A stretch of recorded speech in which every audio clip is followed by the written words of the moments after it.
मनाची नाती आमची माती आमची माणसं. नमस्कार शेतकरी मित्रांनो, मी ॲग्री कन्सल्टंट चंद्रकांत मोजर. शेतकरी मित्रांनो, आपण तातोडा येथे आलेलो आहे.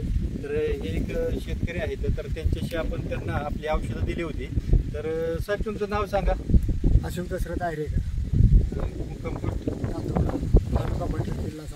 मी तुम्हाला आपल्या ऊसाला आणि कांद्याला आणि मक्याला जी औषध दिली होती, तर तुम्ही ते फवारली, आळवणी केली. ऊसाची स्टेज कशी आहे तुमच्या? ऊसाची स्टेज चांगले आहे ना? सगळं 100% उगवण क्षमता झाली. एकही आपलं कोंब मेलं नाही किंवा एकही पेर मेलं नाही, सर्व उगवलं. आणि तुम्ही ह्या कांद्याला आणि ह्या मक्याला पण मारलंय.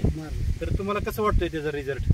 चांगला वाटतोय. चांगला आहे ना रिझल्ट? या मक्याला वगैरे तुम्ही मारलंय, कांद्याला मारलंय.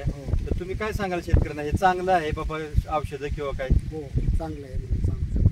चांगलं सांगू शकता, कारण तुम्हाला चांगलं वाटलंय म्हणून तुम्ही सांगू शकता की बाबा चांगलं आहे. आता ही मका तुम्ही जी पहिली करायची त्यापेक्षा ह्याला चांगली ग्रीनरी वाढ चांगली आहे का?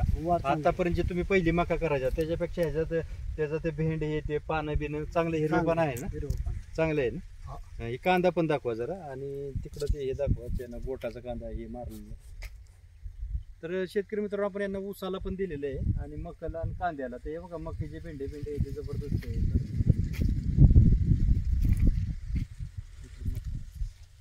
एक नंबर हिरवे पण आहे मकाला. एकंदरीत समाधानी आहेत म्हणून. हा, एकंदरीत म्हणजे तुम्ही वापरले म्हणजे आहे ना, चांगलं आहे की बाबा तुम्हाला एवढे पैसे तुम्ही खर्च केले तर ते घेऊन समाधानी आहे ना तुम्ही? हो, आहे.